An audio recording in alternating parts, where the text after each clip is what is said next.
Bienvenidos, bienvenidas amigos, amigas, a estos diálogos con el doctor Jaime Romano Micha, neurofisiólogo, neurocientífico mexicano, a quien ya presentamos en una primera emisión y con quien hemos estado dialogando de manera muy coloquial, muy a gusto, una plática entre amigos de la que ustedes pueden participar. Por eso sus preguntas y todo lo que quieran poner en los comentarios nos va a enriquecer. Sobre todo porque ha hablado Jaime de estos aspectos extrasensoriales, a veces paranormales del ser humano, y sin embargo, dentro de su especialidad, de la especialidad que tú tienes, de la carrera que has hecho, muy neurocientífica, muy dentro del entendimiento cabal de lo que es el cerebro, de una propuesta que tienes como la neuropirámide, para comprenderlo bien su funcionamiento, pues cómo caben todas estas experiencias que salen del rango de lo normal.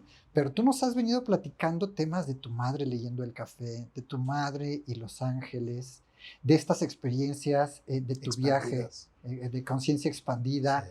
¿no? De Salvatore Yarrizzo. Yo tengo una pregunta ahí para ti. ¿A qué se dedicaba él? ¿Quién era él? Fíjate ¿Y que por qué muere?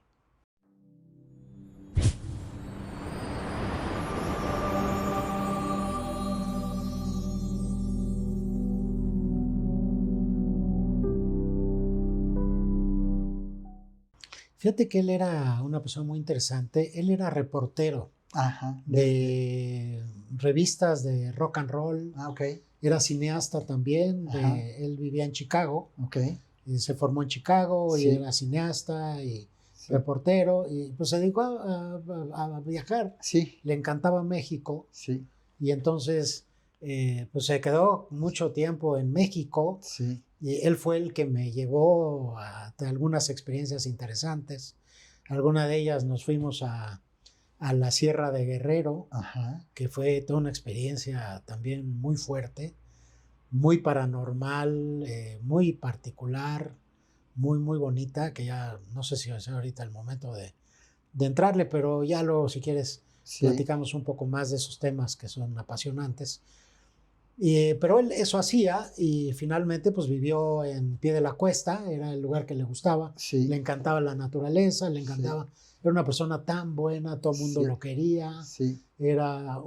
un hombre pues muy especial. ¿Supiste algún día el motivo de su muerte? Yo creo que lo mataron y lo mataron, lo torturaron, porque luego supe que le quemaron las huellas digitales y lo arrastraron. Lamentable. Bueno, te platico algo interesante dentro de todo este contexto de magia y de sincronicidad y de Sí. cosas paranormales. En el momento en que yo me entero que con el hermano de él que me dice, ya sabes qué pasó, y le dije, sí, está muerto. Uh-huh. Él me dice, necesito por favor que me ayudes, Uh-huh. porque yo estoy en Chicago y está en Acapulco y no sé qué. Y entonces, por un lado, le hablé a mi hermano porque él está muy conectado con gentes políticas y demás, y me puso en contacto con los jefes de la policía de Acapulco. Pero en ese momento le digo a Reina, me voy a ir a Acapulco para ver qué fue lo que pasó. Me voy al aeropuerto y estoy formado para comprar mi boleto de avión para ir a Acapulco. Hay una fila de unas cuantas personas, estoy sentado, estoy parado. Detrás de mí viene un gringo ahí, se para detrás de mí. Empezamos a platicar, este hombre y yo, y me dice, ¿a dónde vas? Le digo, yo voy a Acapulco, ¿tú a dónde vas? Me dice, voy a Acapulco también. Me dice, ¿a qué vas a Acapulco? Le digo, pues voy a ver, porque uno de mis mejores amigos y una gente muy, muy cercana a mí acaba de fallecer y quiero ir a ver qué pasó. Y le digo, ¿y tú a dónde vas? Y me dice, vamos juntos. Resulta que él era también uno de sus mejores amigos de Salvador Yarrizzo. Ajá. Ese tipo de cosas mágicas Sí, sí, sí. son sí. las que pasaban todo el tiempo. Fíjate que eso Nos fuimos juntos Uh-huh. a Acapulco, y ya reconocí el cadáver. Uh-huh. Cuando llegué ahí, el jefe de la policía me dijo, doctor, no investigue, no se meta, su amigo ya está muerto, no investigue. Total que fui, lo reconocí, vi su cicatriz acá, ya lo enterramos, ahí se terminó eso. Pero luego pasaron muchas cosas después de muerto que ya en algún momento te platicaré. Claro. Y yo aquí quiero hacer un paralelismo porque me encanta tu historia. Entonces, ahí estás hablando de tu lado humano, Jaime, de tu experiencia de vida. Pero yo creo que muchos de los que nos hemos adentrado en el sendero del entendimiento de la conciencia y sobre todo los que hemos querido caminar este sendero no desde una perspectiva mágica, sino desde una perspectiva en donde también con pies en la tierra entendamos cabalmente qué funciona en nosotros para ponernos en conexión con esta realidad, con este estado más amplio de la realidad, llamémoslo así, nos ha llevado por cosas similares a las tuyas, ¿no? Yo definitivamente por eso es que al final termino en todos estos temas de la psicología transpersonal, porque son justamente los aspectos de la psicología que investigan estos estados de la conciencia no ordinaria y además buscan la manera científica y metodológica de integrarlos al entendimiento de la realidad, ¿no? Como tú también por algún motivo tuve algún tiempo un maestro, un guía muy por la línea sufí, en fin, esos son temas que también por ahí luego he narrado en otros espacios, porque para enfocarnos en lo tuyo, a mí se me hace muy significativo estas sincronías de las que hablas, que te suceden con Salvatore Yarrizzo, y que muy claramente cuando estamos en esos estados, por ejemplo, Jung lo tiene, Carl Jung, psiquiatra suizo, que propone todo lo que es el inconsciente colectivo y la simbología y todo, sí. Habla de esto. Sí, claro.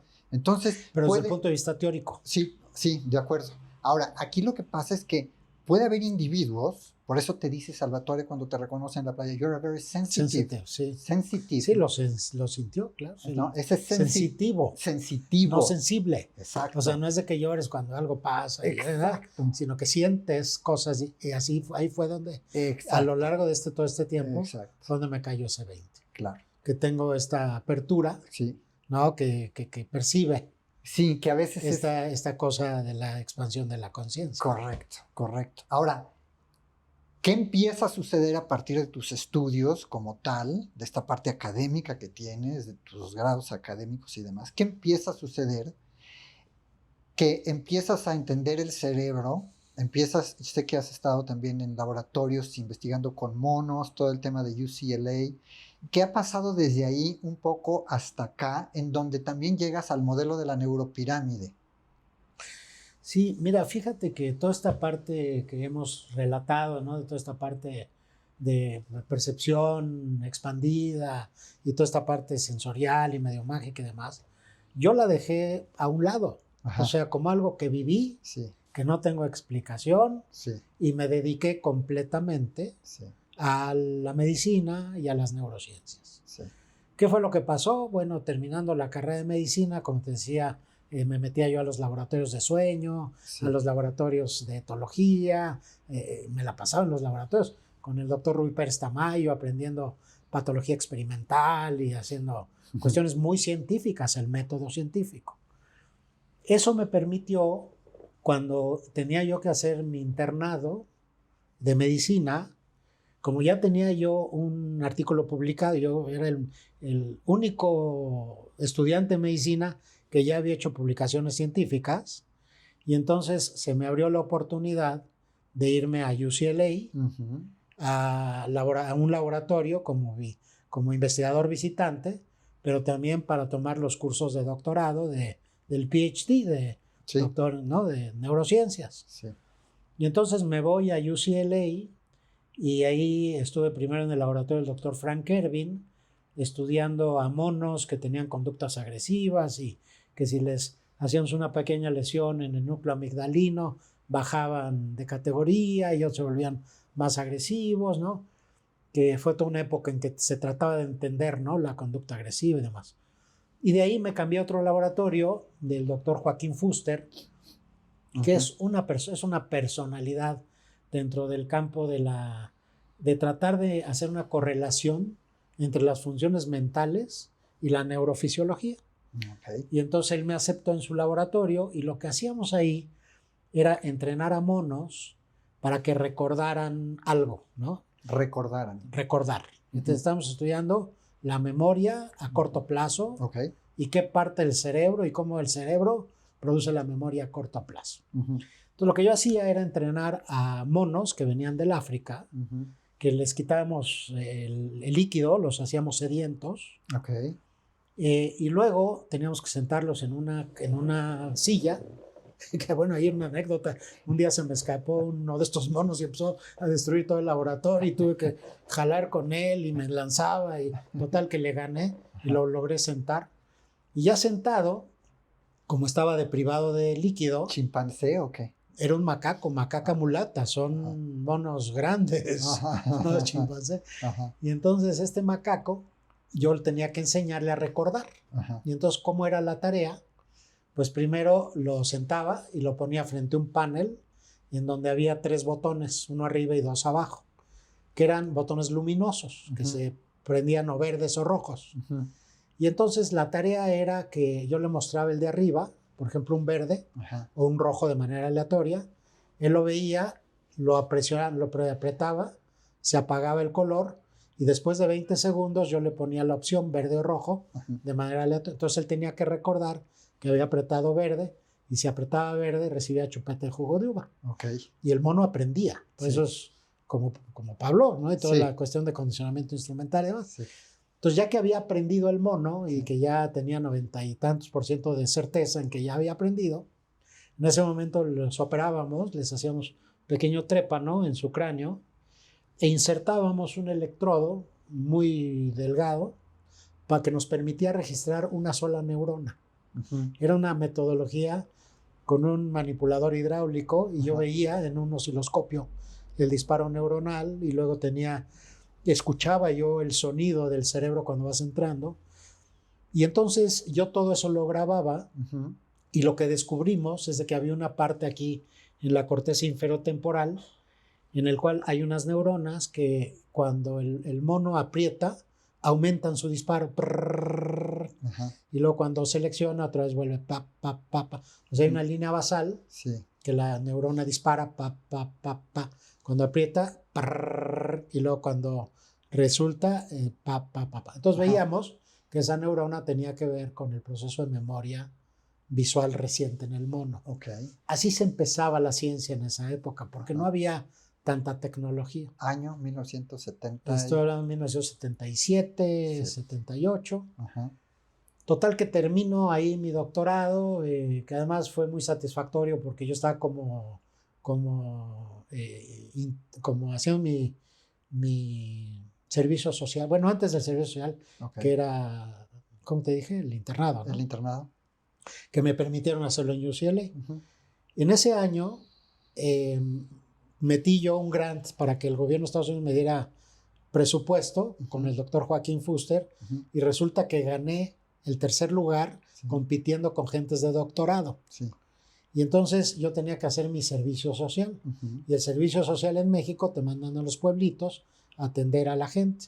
Yo llegué con el coordinador de servicio social, le dije, doctor, mire, me están dando un grant, me están dando para hacer esta investigación, deme chance de hacer mi servicio social en UCLA y haciendo mis cursos de doctorado. Y me dice, mira, Romano, eres el único en la historia de la medicina al que se le va a permitir esto. Pero te lo voy a dejar, pero mándame un reporte mensual. Entonces me fui otra vez a UCLA, pude seguir con todo mi doctorado en neurociencia, y entonces maté varios hacer el internado. Llegué a México, y entonces ya presenté para ser residente rotatorio, y luego entré ahí. Pero en eso me ofrecen la dirección del Departamento de Neurobiología del Instituto Nacional de Salud Mental. Y ahí recibo la primer computadora, estoy hablando de 1980, 82, que hacía análisis de la actividad cerebral. Y como nadie sabía usarla, pues yo tuve que aprender y luego inventé mi sistema de mapeo cerebral. Ahí estaba yo haciendo investigación clínica. Y luego de ahí decidí salirme del instituto y ponerme en lo privado para hacer una clínica para atender a niños y adolescentes con problemas de desarrollo. y tratar de pues, meter dinero, porque en esa época me casé, tuve a mi primer hijo y pues tenía que traer dinero a la casa y Sí, pues me dediqué a todo eso. sí. Y eso me permitió empezar a entender y ayudar a las gentes a mejorar el funcionamiento cerebral como médico. Ujú, Entonces trataba yo muchos niños con problemas de aprendizaje, ujú, desarrollo, niños ujú. con problemas de atención, con problemas de conducta. Sí, Y eso me dio otra perspectiva, sí, porque en UCLA empecé a entrar a la ciencia pura y dura, sí, con los animales, a entender cómo funciona el cerebro. sí, Luego al desarrollo tecnológico, inventando el sistema de mapeo cerebral, cómo sí, registrar la actividad eléctrica cerebral. sí, Y luego la parte clínica me empezó a permitir correcto. entender el cerebro disfuncionado y cómo mejorarlo. Ok, Pasaron varios años, la clínica se volvió muy exitosa sí, porque hice un modelo de intervención interdisciplinario ok. que no había en su momento, ¿Pero en qué consistía este modelo? que era invitar a psicólogos, a terapeutas, tenía ya todo el equipo de gentes, ¿Psiquiatras tenías también? psiquiatras también, y entonces atendíamos al paciente, Ujú, ya no nada más viendo al paciente como paciente aislado, sí, sino al paciente en su contexto familiar y en su contexto social. ok, O sea, siempre mi abordaje ha sido sistémico sí, y multidisciplinario. sí, sí, sí, sí. Y todo eso fue la base para que en el año 1978 Ujú, decido echar a andar un laboratorio de neurociencia para medir el proceso de aprendizaje y entenderlo mejor. ujú, Porque en esa época todos los diagnósticos que se hacían, por ejemplo, de niños con déficit de la atención, ajá, se hacían con base en escalas, ok, con preguntas y sí, escalas, ¿no? sí, Que sí, todavía sí, se usa. sí, sí, sí, Y luego muchos médicos al niño lo empezaban a medicar sin tener mucha evidencia de qué está pasando en el cerebro. ok, Dije, esto no se puede hacer así. ajá, Como ya hay conocimiento de la actividad cerebral, como ya hay desarrollo tecnológico, sí, le propuse a CONACYT, al Consejo Nacional de Ciencia y Tecnología, echar a andar un laboratorio para medir el proceso de aprendizaje. ujú, Y el científico, pues para medir y conocer la realidad, pues sí, requiere de un modelo. sí, sí, sí, Y entonces hice un modelo en el cual dije cómo el cerebro procesa la información, cómo funciona para que aprenda. sí, claro, Y fue cuando desarrollo esta pirámide, que ahora se conoce como la neuropirámide de Romano, ujú, y que lo que hace simplemente es integrar. A fin de cuentas, el cerebro es una maquinaria. ujú, Es una maquinaria que ya sabemos cómo está compuesta. ujú, O sea, tenemos 5 vías de entrada de la información. La información del medio ambiente entra por los ojos, la nariz, la boca, los oídos. Entonces, hay unos receptores que ya los conocemos, que la retina y que el oído y cuántos decibeles escuchamos y cuántas frecuencias sí, percibimos. sí, Ya conocemos las vías neurológicas, por dónde van, por dónde va la vista, el quiasma óptico y llega a los cuerpos geniculados, se va a esos la corteza. receptores son los 5 sentidos Son físicos. los 5 sentidos. Y entonces dije, bueno, el primer peldaño de mi neuropirámide, que tiene 6 pasos, el primero es el proceso de atención. Para que tú entiendas, o para que la gente que nos escucha entienda lo que estamos diciendo, Sí, primero su cerebro tiene que poner atención a nuestras palabras. claro, Porque si su cerebro divaga o está pensando en otras cosas, yo sigo hablando, pero pues no se van a enterar. ajá, Entonces, el primer peldaño es el proceso de atención. ajá, Ya sabemos qué estructuras cerebrales intervienen, como que ok, si es una maquinaria. ajá, Y entonces todo pasa primero por el proceso de atención. sí, El segundo peldaño es el sensorial, ujú, y es el que cada uno de los órganos de los sentidos ya conocemos las vías, ya conocemos hacia dónde se va. Por ejemplo, el olfato se mete al sistema límbico. ujú, El sistema límbico es el sistema de las emociones. ujú, Por eso el olfato es muy emocional. ujú, El gusto también. ajá, Pero el oído se va a las cortezas temporales, los ojos se van aquí. Ya ajá, todo eso ya lo hemos conocido, ya conocemos bastante de la maquinaria. sí, Y lo que hizo mi neuropirámide es crear un modelo secuencial. sí, Entonces el segundo peldaño es el sensorial. sí, El tercero es cuando la información pasa por el sistema límbico y es el que nos produce las emociones. ajá, Las emociones se sienten, sí, pero luego cuando la información sube y llega a la corteza es cuando las interpretamos. El cuarto nivel es el cognitivo. Es cuando ya la información llegó a la corteza cerebral y ahí todas las neuronas empiezan a procesar la información. Sí. Y ahí hay dos mecanismos principales. Uno que es el análisis, Sí. que es el esfuerzo que hacemos por entender, Sí. e inmediatamente es la síntesis, Sí. que es más el hemisferio derecho, Ajá. que sintetiza, Ajá. y es cuando se almacena en la memoria. Ok, de acuerdo. Y se almacena en la memoria ya como un holograma, en el que cuánta atención pusiste, Exacto. qué emociones experimentaste, Sí. qué entendiste, qué comprendiste, y ahí se almacenó. Ajá. Y así es como se almacena. Ajá. Y luego el siguiente peldaño, después del cognitivo, es el que yo llamo regulador, que es el lóbulo frontal, es donde confluye todo, y es el que está observando todo el sistema, todo el mecanismo, y es el que decide si sigues prestando atención o ya no sigues prestando atención, Okay. si es relevante o no es relevante, Sí. porque ya lo comprendiste. Sí. Y ese vigilante es el que decide qué guardo en la memoria o no, y es el que decide si actúo o no actúo, Okay. si hablo o no hablo, si escribo o no escribo, si me muevo o no me muevo. Okay. Y ese regulador es apasionante porque es donde confluye la información y es donde se genera la conciencia. Ajá, correcto. Es un instante. Sí. Fíjate que la conciencia es el fenómeno más fugaz de la naturaleza, porque estamos en una dimensión temporal. Sí. Lo que somos ahorita ya no somos. Sí, claro. Lo que somos ahorita ya no somos. Sí. Lo que somos ahorita ya no somos. Lo que somos ahorita ya no somos. Sí. El tiempo está pasando. Sí, sí, sí. Entonces, ¿qué es lo que nos da esa idea de que yo soy, de que yo existo, de que estoy contigo? La memoria. Sí. Esos hologramas que Sí. guardamos. Sí, sí, sí. Que no los guardamos como si fuera una película. No. Porque si yo después de 20 años te pregunto algo que tú experimentaste, Sí. y cuando ya lo dices, ya lo modificaste. Correcto. Nunca es igual. Claro. Ya lo modificaste, ya lo mejoraste, ya lo empeoraste, ya lo... Vamos ya editando. Ya lo editaste, ¿no? Sí. Pero eso que se quedó ahí es lo que forma tu subconsciente. Ajá. Es lo que forma esas cosas que hacen que te Sí, pulses a sí. lo que te da placer Sí. o te alejes de lo que te da displacer. Sí. Que eso es el sistema límbico. Ajá. Entonces, cada una de estas etapas son muy interesantes, Sí. porque si tú lo entiendes Sí. como, es, digamos, la maquinaria de la mente que ya está en estos 6 pasos. Sí. Pero estos 6 pasos hay que entenderlos Sí. como en que son sistemas, en que cada sistema emerge una función que es procesada por el siguiente, que emerge otra función, Sí. que es procesada por el otro, Sí. que emerge otra función, Sí. hasta que culmina en Conciencia. la conciencia. Sí. Ahora, si tú quieres- Conciencia, ¿qué es? conciencia es en el que yo estoy acá y sé Ajá. que existo, pero contigo Ajá. es muy fugaz. Sí. Pero es tan fugaz, porque ahí podemos entrar en otros temas muy interesantes. Mm. ¿Qué es la realidad? Sí. Que era un tema, ¿no? Sí. Pues la realidad es la única realidad que está en tu cerebro. Sí. La realidad no es esta, no existe. Sí, sí, sí. O sea, son muchas realidades, tantas Sí. como cerebros hay. Sí.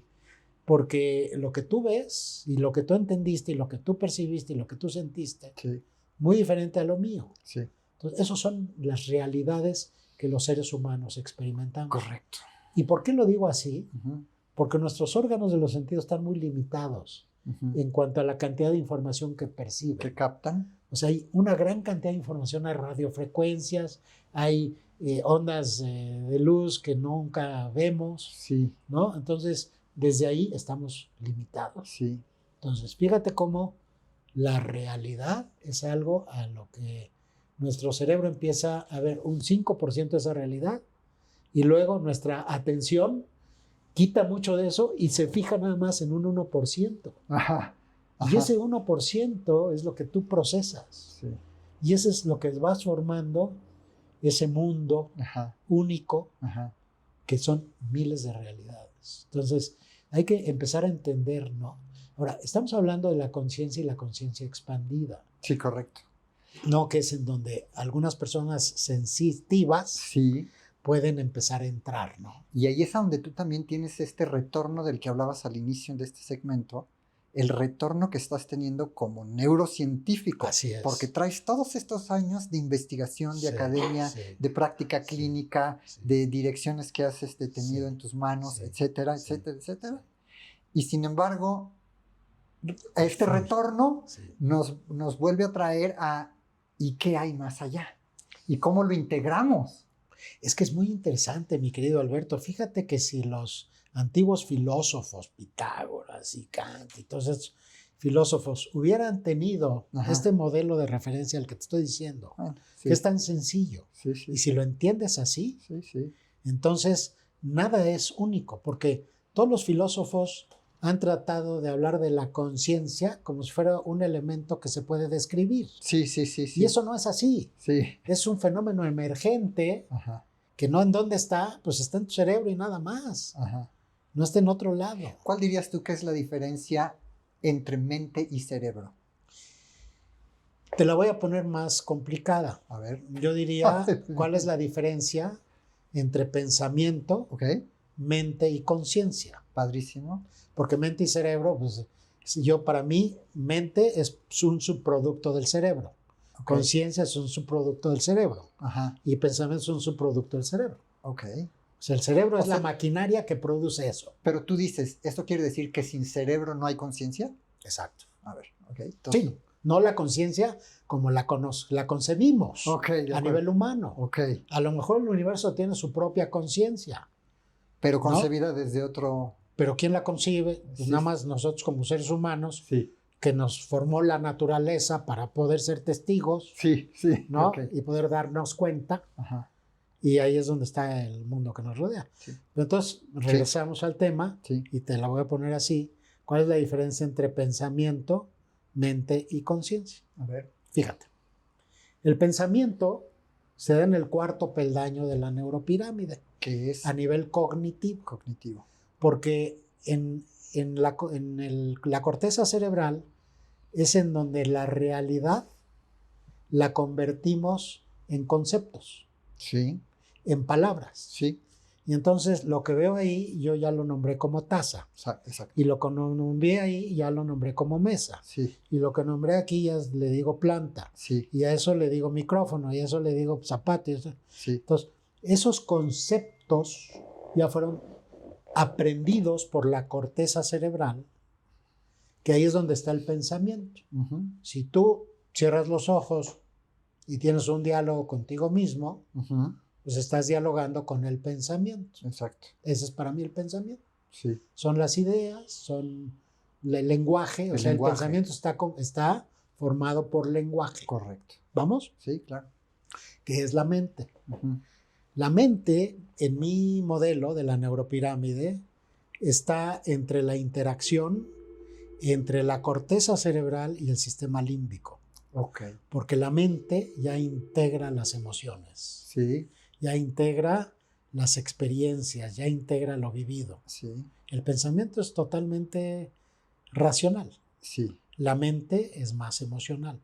Y la mente se maneja no por lenguaje, sino por símbolos. Exacto. Me encanta lo que dices. Por símbolos. Sí. Ese es el lenguaje de la mente, el lenguaje simbólico.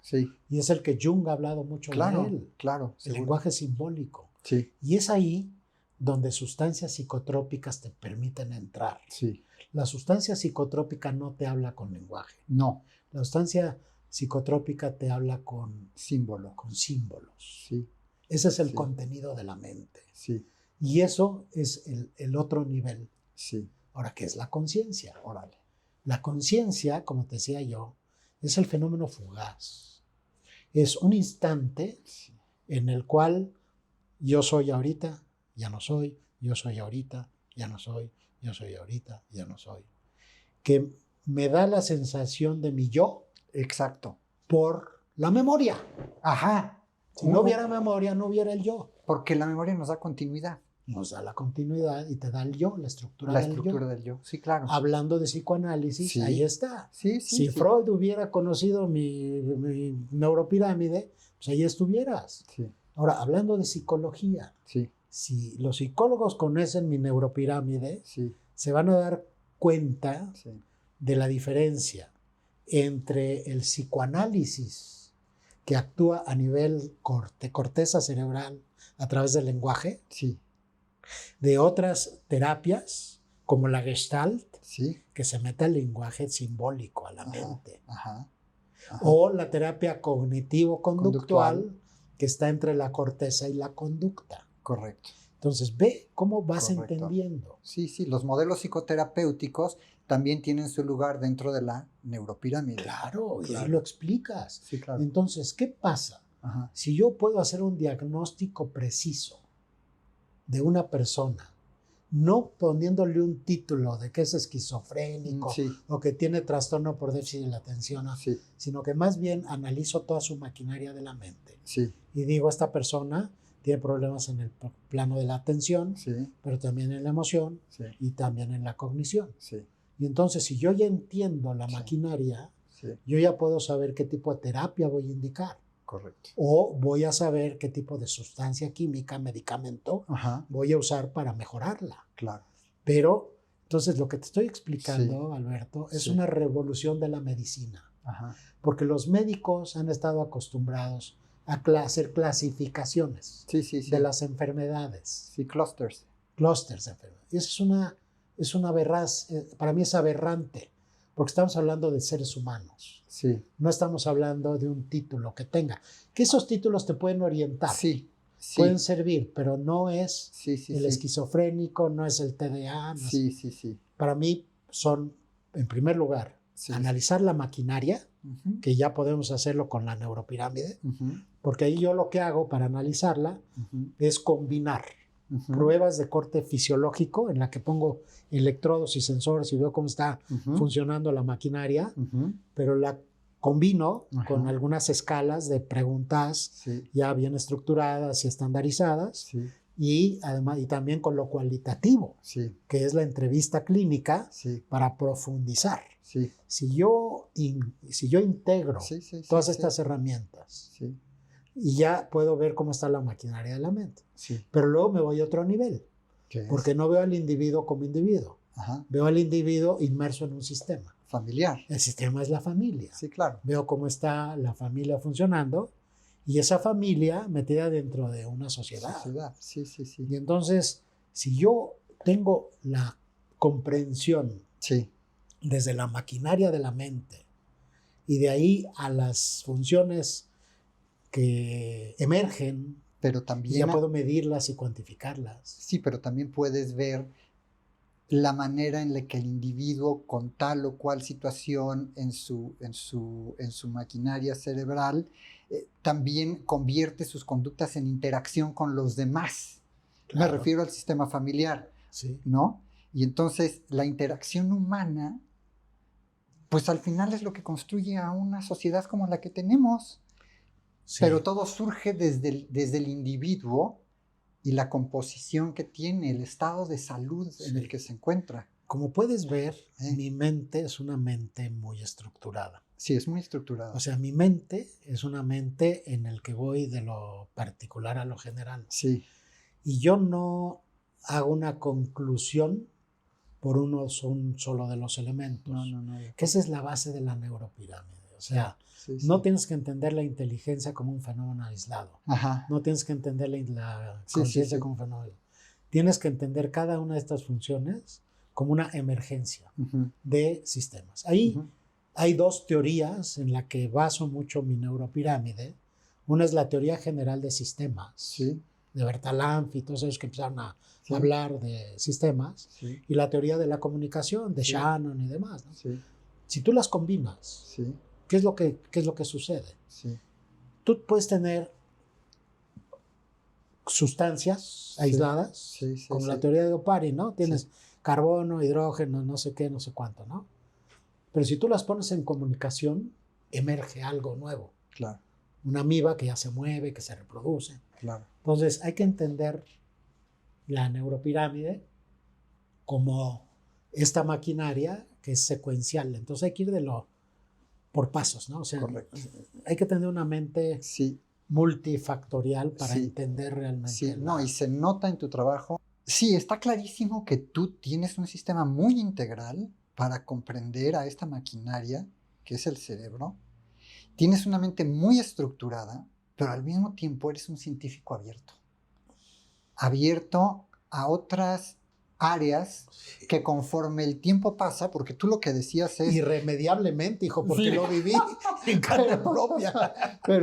Pero, por ejemplo, tú lo que decías es, si Freud tuviera la neuropirámide, entonces dices, sí, pero pues también vamos avanzando época tras época en entendimientos más avanzados, y hoy estamos en una punta de lanza, hay una vanguardia hoy que es en la que tú trabajas, en la que muchos...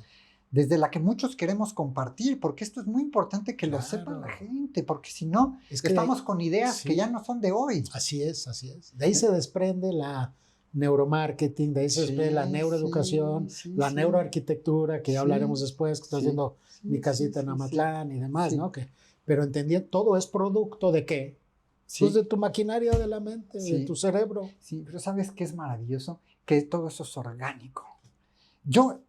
Y ya hablaremos de esto, pero recuerdo unas palabras de alguna entrevista que escuché de Jacobo Greenberg, a quien sé que conociste en algún momento, o del que supiste, pero él decía, es que asomarse al cerebro es un portento, él utilizaba esta palabra que me encantó, es el portento más grande al que pudiéramos estar expuestos. Sí, claro. Sí, el cerebro es una maquinaria espectacular, que crea mundos y que crea realidades, y que crea guerras y que crea amor y que crea muchas cosas. Sí, pero es orgánico, es un organismo, es un poco lo que decías, y exploraremos más allá nuestros diálogos con la gente que nos está viendo, exploraremos cómo surge el yo, qué es el yo, y luego qué pasa con el yo.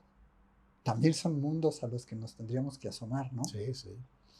Jaime, no acabaríamos nunca de hablar, pero vamos a continuar con estos segmentos en los que siempre compartes este lado humano de las neurociencias. Perfecto. Y a ti que nos escuchas, te invitamos a que dejes tus comentarios, a que sigas este canal y a que compartas con nosotros también tus experiencias. Nos vemos en una siguiente emisión.